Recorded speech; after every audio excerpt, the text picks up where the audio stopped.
Forensic scientists have found this segment positive for a trace of case. Darren. Hi, Tony Baloney. Hey, Darren, how are you? I'm good, thanks. You going well yourself? I am, thank you. Good. Said I loved you, but I lied. If somebody like him had said that to you, wouldn't that be the greatest get-out-of-jail card ever? I love you, but I lied. Yeah, if Michael Bolton had said that to you. I was almost going to say Meatloaf, but it was Michael Bolton. No, it was Michael Bolton. Wouldn't you feel like you just dodged the biggest bullet ever? Yeah, I could never quite get into Michael Bolton. Yeah, same. Something about the hair. Yeah. The bald on top and then the enormous blonde curly bits flowing at the back. Yeah, I just never got the memo. If he gelled it all up and pulled it over the front. Oh, yeah. Yeah, okay. Great. I would have said, you're having a go. That's excellent. So you've got really, because it was quite long, like shoulder length. And he used to wear suits and stuff. Really long hair in a suit's a bit porn star. Yeah, it is a bit. It's a bit Forrest Gimp. Yeah. Forrest Gimp, we found out about that movie last week. Yeah, Forrest Gimp. But if you got the really long hair, bald on top, why not pull it all up and have it at the front? People go, that's never been done. Well, that's like a reverse or maybe a lateral comb over? No? Yeah. It's a comb forward. Yeah, comb forward. Okay, there you go. I'll take that. And he's going right down the middle. Yeah, so down the guts. Yeah, it's a down the guts. It's an over the top and down the guts haircut. So you go into a hairdresser's and you go over the top and down the guts, thanks. And then they just go to work and that's that. over the top and over the guts, thanks. What do you call your barber? Do you call him like Mac or? No, what do you call Barman? Well, he's the I say, well, my son is kind of not going there anymore, so I still keep the faith. They're from some part of the Middle East, so I don't say anything. I don't say racism. anything. Well, no, we nod at each other and they cut my hair and then that's it. Right. What do you call barman?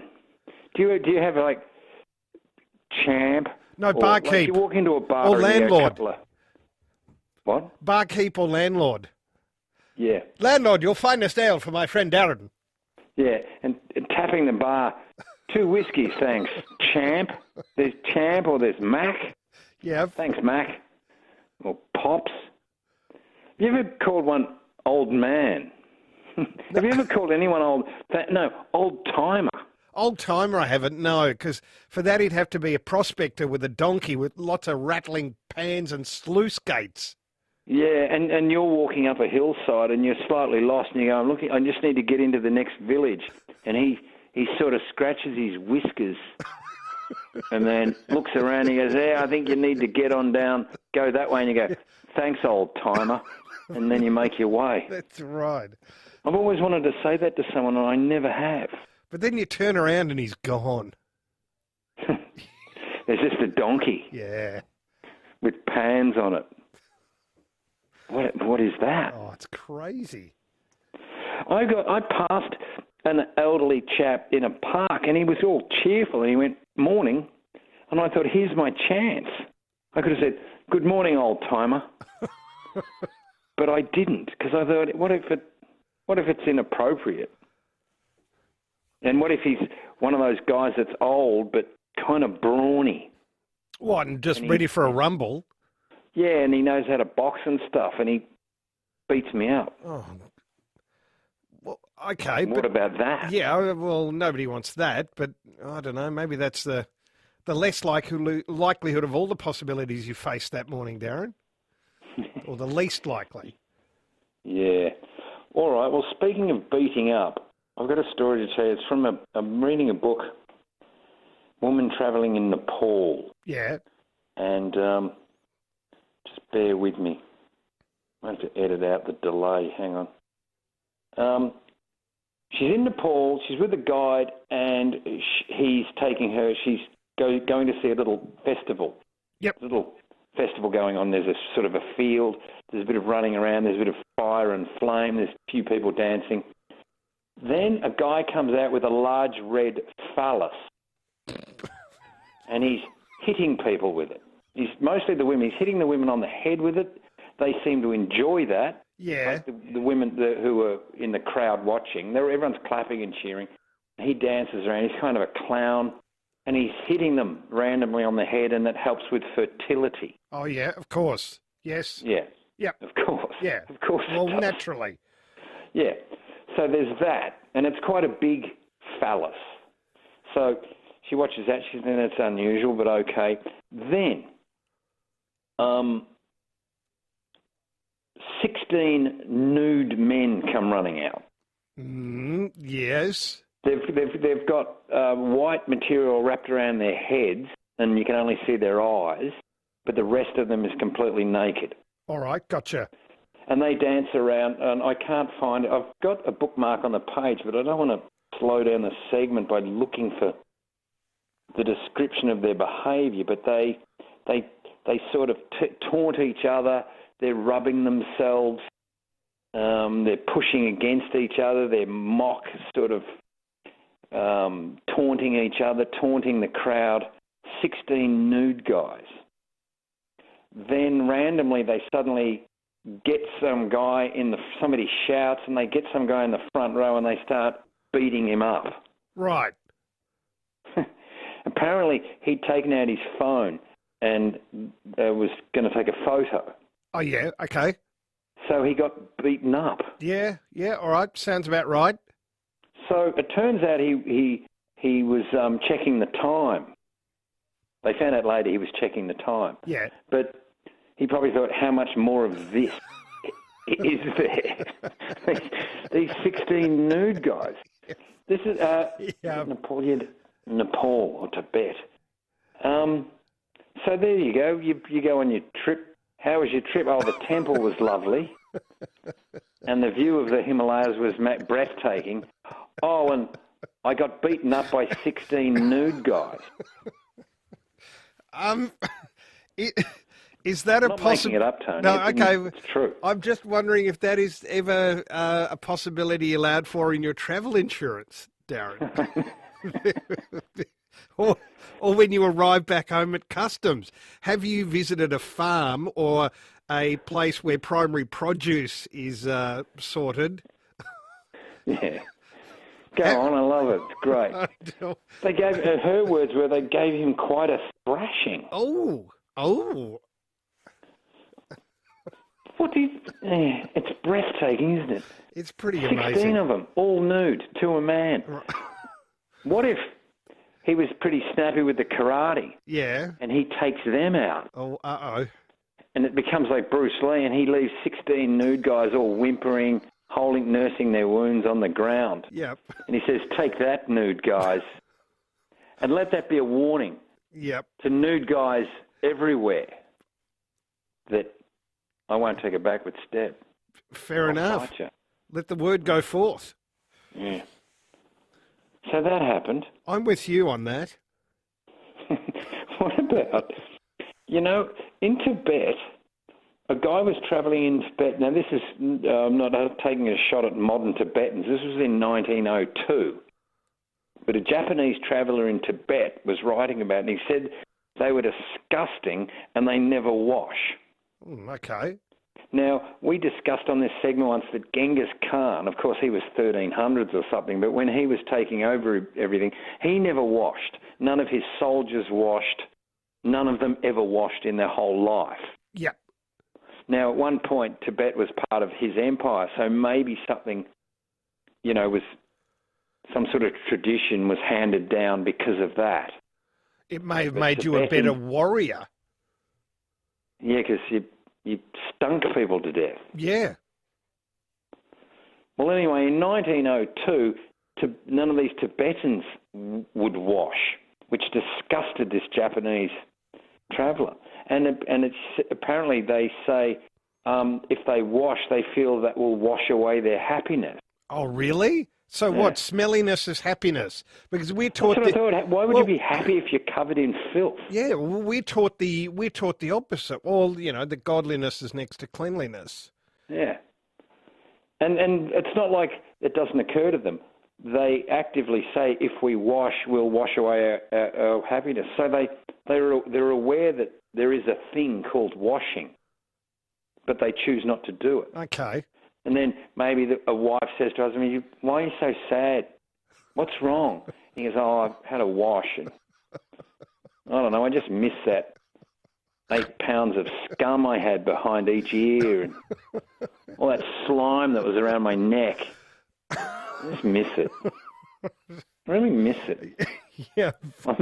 It's just not any good anymore without all that muck and earwax oozing out of both my ears and snot and all over my body. I'm sad.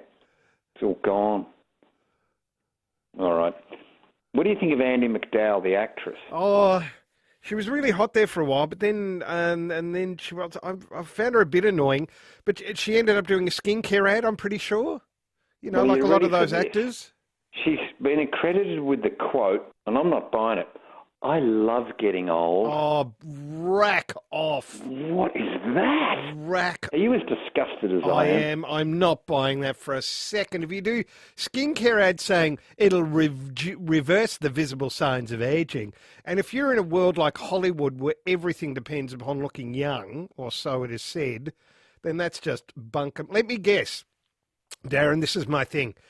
She said it, and there was a photo of her in a magazine or a website that had been airbrushed to the Scheisenhausen. I think so. Yes. But it's just how could you possibly, I love getting old. You can't love getting old. How can getting closer to the end of your life, how could you love that? Yeah, it's a good question to ask. Yeah. How could you love, I love getting old. I love waking up with a new growth, that has to be cut off by a surgeon off my face. Yeah. I love falling over for no reason. I once did a muscle in my neck and I wasn't even moving. I just suddenly went, I needed physio. Yeah. I love getting old. I loved bunkum. She's now obviously dementing. Yeah, that's what it would be. Yes, that's what I'm calling it. Yeah. Yeah. I know what you're saying. Are you an alpha male? Oh, I wouldn't be called that, no. Neither am I. Okay. But how come we always hear about alpha males, but we never hear about beta males or bravo males? Oh, you do hear about beta males. You don't hear about foxtrot males, India males, or Echo.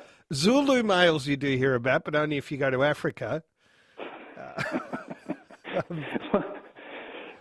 What about, say, a foxtrot? That'd be very low on the low self-esteem, just in the gutter. Yeah. Saying "don't hit me" to everyone who walked past you. However, don't hit me. At a 1920s dance, highly sought after. Really? Why? Because he can do something funny, but I don't get it. Because he can do the foxtrot. Oh, that's it. That's ridiculous. I'm doing this segment on my own. All right, I don't blame you. Out. I'm an idiot. You're out of the group. I'm getting out of here. All right. What about when you go to Jerusalem and there's all those sacred and holy sites? Yeah.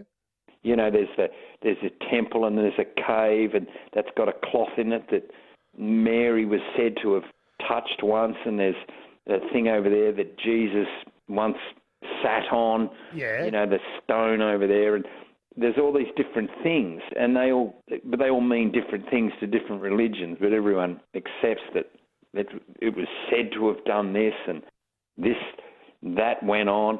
But there's nothing for atheists. Good point. Poor atheists. Is there anywhere in Jerusalem where a bunch of atheists could just gather and just go, oh, what a load of bollocks? Yeah. But somberly. Oh, right, okay. Well, they can stand on a point somewhere in Jerusalem and go, nothing happened here. No, nothing. And then walk 3 meters over there and go, and nothing happened here. nothing we believe in. Yeah. Good idea. I like that. A holy land for atheists. I've got a bizarre bit of. You know how newspapers every now and then they throw up a great bit of journalism. Russell Hitchcock, the lead. Do you know him? Lead singer of Air Supply. I know he's been in the news recently. Yeah, well, he went public. Someone's stalking him or just annoying him, a woman that he may have known, in his younger days, and she doesn't want him to forget about it or whatever, and she's annoying him. Yeah. And he's gone public. He's posted and said, "Oh, leave me alone, get away," blah, blah, blah. So it's all in this article. And then you get this bit at the end. This happens at least once a day, sometimes twice a day, sometimes 3 times a day, all these tweets. And then it just says, he also disputed the woman's claims of owing a service dog. What? Yeah, and that's the end of the article. Wow. Don't you love journalism like that? Don't you? No, come on. You don't just say that and that's it. No, no. That's called burying the lead. Woman's claims of owing how do you owe someone a service dog? That's a wild game of poker.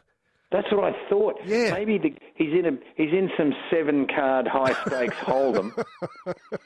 I'm all in. He's playing with a blind man. I'm all in. The other guy goes, "No, I want to see you." He's going, "Well, the dog's up." So the dog has to get up on the table. He wins the pot, and or maybe he loses the pot. You owe me a service dog. I don't know how. I don't either. Does my head in. It's absolutely bonkers. Wow. You owe me a service dog. Who do you say that to? Maybe your neighbour who borrowed one 3 years ago. Yeah. And forgot to give it back. Well, you win it off him, and you go, "Look, I know you need it to get home, but then you can send me one. But it's going to be a trained one. I don't want a puppy. He doesn't know anything. I want a proper one." Owing a service dog. It's just mental. That is remarkable that you even picked that up. It was just there. It was like, there's this whole article about the stalking woman, and it's just, he also disputed the woman's claims of owing a service dog. Just that. And then I'm looking on other pages, is there any more to this article? Why would you say that and not want to explain it? Yay, modern journalism. Yeah. Yeah, I love it when that happens. Yeah.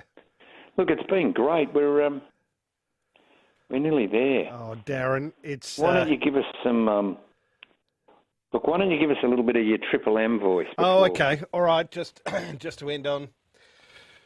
Okay, that's Crazy Case. He's coming back at the same time next week. If you want to be the first caller through, yeah, you're going to win a 6-pack of Coke, and that's fantastic. That's fantastic. Not like the Triple R, or was it Triple R jazz show I'd listened to? Oh, yeah. And the guy go, "That was Lester Young, 1948 sessions. With Jeff Fishberger there on bass and Willie Brown on piano. Incredible sessions." Sorry, I've lost it. Right. I had more jokes to go with it, but I just ballsed it up. You didn't. You gave us the service dog, which is just one of the best things I've heard in ages, Darren. The service dog. So you owe me a service dog. Yeah. Got a bit frosty between a couple of mates when one of them just all of a sudden forgot to return the service dog. Oh, yeah. Yeah, something like that. All right, well, look, it's been great, and I'll see you next week. Thank you, Darren. Pleasure. All right. Good on you. That's the one and the only Darren Casey. Back we had to get one. Rico. Thank you, Sylvester, as well. Back in a moment.